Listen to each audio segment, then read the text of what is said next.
आज हम लोग इन्फ्लेशन का दो टाइप्स को पढ़ेंगे। एक ग्रीडफ्लेशन क्या होता है और दूसरा श्रिंकफ्लेशन क्या होता है। तो what is greedflation and what is shrinkflation, ये दोनों प्रकार है मुद्रास्फीति का यानी कि इन्फ्लेशन का।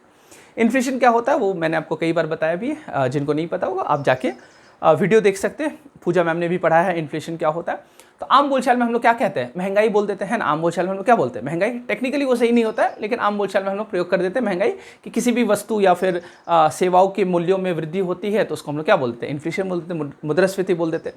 अब सवाल ये बनता है कि ये ग्रीडफ्लेशन और श्रिंकफ्लेशन क्या होता है। देखिए, ये शब्दावली जो है इकॉनमी में, आप कोई भी शब्दावली जब आप पढ़िएगा वो आप अच्छे से उसका कॉन्सेप्ट को समझ जाइएगा, क्योंकि ये एग्जाम में भी सवाल आपसे पूछा जा सकता है, साथ ही साथ आपसे किसी भी इंटरव्यू में भी ये सवाल पूछा जा सकता है। तो एग्जाम के लिए भी ये इंपॉर्टेंट है और साथ ही साथ इंटरव्यू के लिए भी ये क्या है, इंपॉर्टेंट है। चलिए, तो आप समझते हैं पहले ग्रीडफ्लेशन क्या होता है। देखिए, कभी कभी क्या होता है कि आपने पढ़ा होगा डिमांड पुल इन्फ्लेशन के बारे में, कि डिमांड यदि मार्केट में बढ़ जाता है तो वो वस्तु का दाम क्या हो जाएगा, बढ़ जाएगा। जैसे आप छठ पूजा वगैरह में देखिएगा, छठ पूजा में कद्दू का दाम बहुत हाई हो जाता है, या फिर कोई भी त्यौहार आता है तो फ्रूट्स का दाम क्या होता है, फ्रूट्स का जो मूल्य होता है उसका प्राइस क्या हो जाता है, बढ़ जाता है, एकदम तेज़ी से बढ़ जाता है।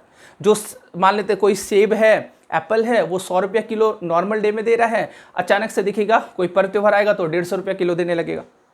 तो होता है क्योंकि उसका डिमांड क्या हो जाता है, बढ़ जाता है। मान लेते ये पेन में 10 बनाता था और 10 खरीदार मेरे थे, और मैंने क्या किया, अब अचानक से क्या हो जाए, 20 लोग आ जाए और मेरे पास 10 ही पेन है, तो अब मैं इसका प्राइस को क्या कर दूंगा, बढ़ा दूंगा।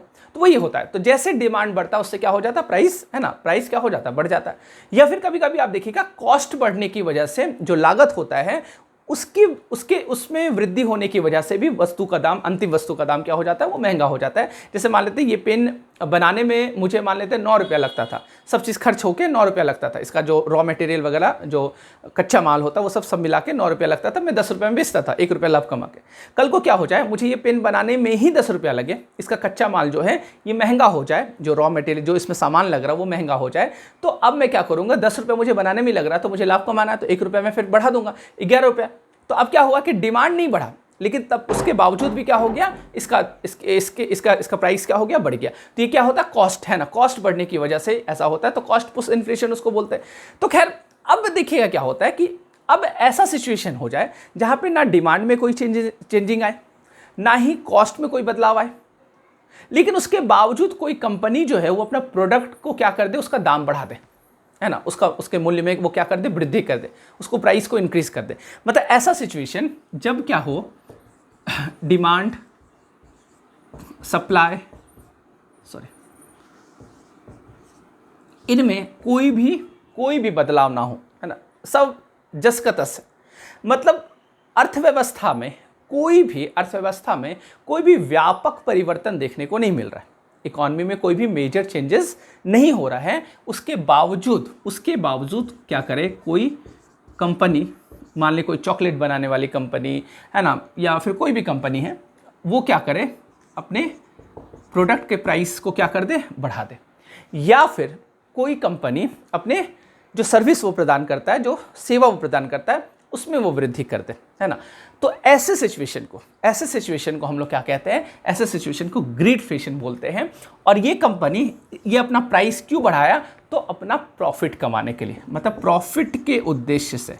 याद रखिएगा, कंपनी को लगा कि मेरा प्रोडक्ट तो बहुत चल गया, मार्केट में डिमांड काफ़ी है, सब चीज़ है, चलो थोड़ा सा हम अपना प्रॉफिट को बढ़ाते हैं, और वो अपने प्रॉफिट को क्या कर दे, थोड़ा सा वृद्धि कर दे।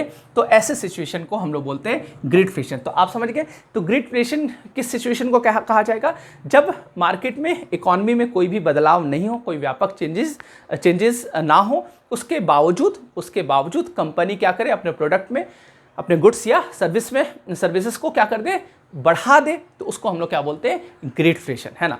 बढ़ाने के पीछे का उद्देश्य क्या हो, तो बढ़ाने के पीछे का उद्देश्य बस लाभ कमाना है। जैसे बहुत सारे देखिएगा कोचिंग सेंटर में, जैसे कोचिंग वगैरह जो चलाते हैं, उसमें क्या हो जाए, देखिएगा वो फी बढ़ा देता अपना। जैसे मान लेते ना वो टीचर का सैलरी बढ़ाया, ना ही वो स्टाफ का सैलरी बढ़ाया, ना ही वो उसका जो इंफ्रास्ट्रक्चर है उसमें कोई बदलाव आया, ना ही रूम रेंट उसका बढ़ाया, कुछ में बदलाव नहीं हुआ, ना ही उसका डिमांड बढ़ा है, उतना ही का उतने स्टूडेंट है, उसके बावजूद भी वो क्या किया, 500 रुपये फी बढ़ा दिया। अब 5,000 रुपया जो फी बढ़ा दिया, इसके पीछे क्या कारण होगा? उसके पीछे होता है लाभ कमाना, है ना, प्रॉफिट कमाना। तो ऐसे सिचुएशन को हम लोग बोलते हैं ग्रीडफ्लेशन। तो आपके दिमाग में ये बैठ गया होगा, इसका कॉन्सेप्ट समझ गए होंगे। कभी भी एग्जाम में, इंटरव्यू में आपसे पूछेगा तो आप इसको समझा सकते हैं, मेरे ख्याल से आप समझा पाएंगे। ठीक है, तो आप ये चीज़ समझ पा रहे हैं। तो ये मैंने क्लियर कर दिया है, डिमांड, सप्लाई, कॉस्ट, ये सब में कोई बदलाव नहीं हो रहा है। क्यों बढ़ाया जा रहा दाम यहाँ पे, क्यों मूल्य बढ़ाया जा रहा? बस लाभ कमाने के लिए, है ना। तो कंपनी जब अपने लाभ कमाने के लिए मूल्यों में वृद्धि करती है, उस सिचुएशन को हम लोग ग्रीडफ्लेशन कहते हैं। मेरे ख्याल से ये चीज़ आपको समझ में आ गया। अब सेकंड देखते हैं श्रिंकफ्लेशन क्या होता है ना। What is shrinkflation? श्रिंक का मतलब ही होता है सिकुड़ना, है ना। श्रिंक मतलब सिकुड़ना होता है। ये इन्फ्लेशन ऐसा इन्फ्लेशन जो आप कह सकते हैं हिडन इन्फ्लेशन है, छिपी हुई मुद्रास्फीति, जो आपको पता नहीं चलता है। जैसे आप कभी आज 10 साल पहले, 15 साल पहले कोई बिस्किट खरीदते होंगे, वो बिस्किट पहले 10 रुपया में आता था और आज भी 10 रुपया में आता है। पहले अगर आप कोई चॉकलेट खरीदते होंगे 10-15 साल पहले, मान लेते उसका दाम 5 रुपया है, आज भी उसका दाम क्या है? 5 रुपया ही है। तो आप बोलेंगे देखो कंपनी बड़ा अच्छा है ना। तो ऐसे समय ना होता क्या है, दरअसल वो हिडन इन्फ्लेशन होता है। जैसे कि मैंने बिस्किट का एग्जांपल दिया, मान लेते कोई बिस्किट है और मान लेते इस बिस्किट का प्राइस जो है वो 10 रुपया, आज से 10 साल पहले मान लेते हैं 2015 में, और 2025 में भी इसका दाम कितना है, इसका प्राइस कितना है? 10 रुपये। तो हम बोलेंगे यहाँ तो इन्फ्लेशन नहीं हुआ। नहीं होता है, चूँकि क्या हो जाता है, इसके क्वांटिटी को घटा दिया जाता है। हो सकता है उस समय ये 50 ग्राम का क्वांटिटी होता था, मतलब ये जो बिस्किट का पैकेट थी 50 ग्राम था। अब क्या कर दे, ये 50 से 45 ग्राम कर दे, ये 50 से क्या कर दे, 45 ग्राम करते हैं। इसलिए गौर करिएगा कि जो वस्तु है ना, जो भी चीज़, यदि आप 10-15 साल पहले आप उसी रेट में लाते थे और आज भी उसी रेट में, उसी प्राइस में लाते हैं, तो आपको लग रहा होगा कि नहीं ये तो सेम रेट है। लेकिन आप क्या देखिएगा, अगर आप गौर करिएगा तो उसमें क्या दिखेगा, क्वांटिटी घट चुका होगा, है ना, क्वांटिटी घट चुका होगा। दरअसल इन चीज़ों पे हम ध्यान नहीं देते। जैसे कुरकुरे वगैरह, लेज़ वगैरह, ये सब जब खाते, पहले बचपन में हम लोग भी 5 रुपये में खाते थे, अभी भी 5 रुपये का मिलता है। पहले मुझे याद है कि 20 रुपये में जब हम लोग छोटा जब थे, 20 रुपये में अच्छा खासा रहता था। अब 20 रुपये में मुझे लगता है कि पहले जैसे 10 रुपये में आता था, उतना 20 रुपये में आता। क्वांटिटी क्या कर दिया, घटा दिया गया। तो समझिएगा, जब कोई भी कंपनी अपने क्वांटिटी को घटा दे, है ना, अपने क्वांटिटी को घटा दे, अपने साइज़ को छोटा कर दे। कोई बिस्किट का साइज़ मान लेते इतना होता था, पहले मान लेते कोई बिस्किट का साइज़ इतना होता था, अब वो बिस्किट का साइज़ इतना कर दिया, उसकी वजह से प्राइस उतना ही रखा।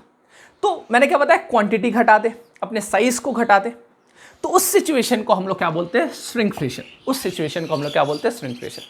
या फिर इसमें यह भी हो सकता है कि अपने क्वालिटी से भी कंप्रोमाइज़ कर दे। जैसे समझिएगा, कभी कभी हो सकता है अगर आपको दिखे कि सर हम 10 साल पहले देखे थे कोई बिस्किट था, वो 50 ग्राम ही था और 10 रुपया प्राइस था, लेकिन अभी भी 50 ग्राम ही है और अभी भी 10 रुपया प्राइस है, तो इसका मतलब ये श्रिंकफ्लेशन नहीं हुआ होगा। नहीं, उसमें भी श्रिंकफ्लेशन हो जाता है कभी कभी। जैसे मैं बता दूँ, वो क्वालिटी में कंप्रोमाइज़ कर देता है। जैसे समझिएगा, पहले मान लेते वो 50 ग्राम बिस्किट में जो 2015 में बनता था, इसमें इलायची रहता था, मान लेते हैं, एग्जाम्पल ले रहा हूँ। अब यहाँ पे जो बन रहा है 10 साल बाद, इसमें इलायची नहीं, तो क्वालिटी में कंप्रोमाइज़ कर दिया। मान लेते कि जो पाउडर का प्रयोग, मिल्क पाउडर वगैरह जो भी लगता है इसमें बनाने में, सामग्री जो है, उसमें कुछ क्या कर दें, कुछ कमी कर दें। जैसे मान लेते हैं कि दूध से अगर मान लेते कोई आइटम बन रहा है, ठीक है, दूध से बन रहा है, अब यहाँ पे भी दूध से ही बन रहा है, लेकिन उस दूध में थोड़ा सा पानी मिला दे, तो वजन उतना ही कर दे, लेकिन दूध में क्या है, मिलावट है, तो उसको भी हम लोग क्या बोलेंगे, उसको भी हम लोग श्रिंकफ्लेशन ही कहेंगे। इसलिए देखिएगा, श्रिंकफ्लेशन का और भी कुछ नाम आपको देखने को मिलता है। जैसे इसी श्रिंकफ्लेशन को हम लोग क्या बोलते हैं, पैकेज डाउन साइजिंग भी बोलते हैं, पैकेज डाउन साइजिंग भी बोलते हैं। इसी श्रिंकफ्लेशन को हम लोग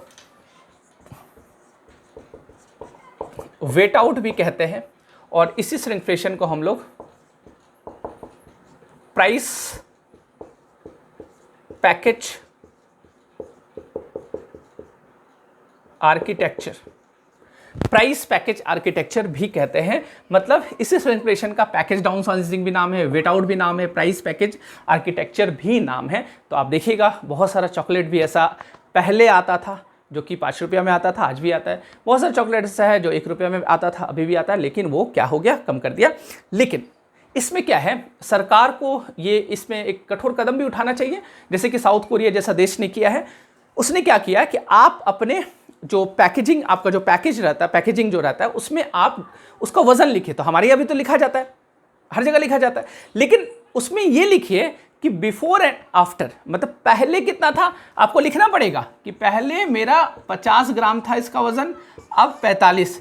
तो बिफोर एंड आफ्टर, जैसे साउथ कोरिया वाला कर दिया। साउथ कोरिया एकदम कठोर नियम लगा दिया कि हर पैकेजिंग में आपको बताना पड़ेगा पहले, अगर आप क्वांटिटी को क्या करते हैं, अगर आप क्वांटिटी को घटाते हैं तो आपको बताना पड़ेगा पहले इतना होता था और अब इतना होता है। तो मेरे ख्याल से ये आपको समझ में आ गया। तो ये दोनों शब्दावली है जो कि इंपॉर्टेंट है। आपको समझ में आया होगा, यदि नहीं आया होगा तो आप कमेंट में ज़रूर सवाल लिखिएगा। तो मिलते हैं हम लोग नेक्स्ट क्लास में, आज के लिए थैंक यू सो मच।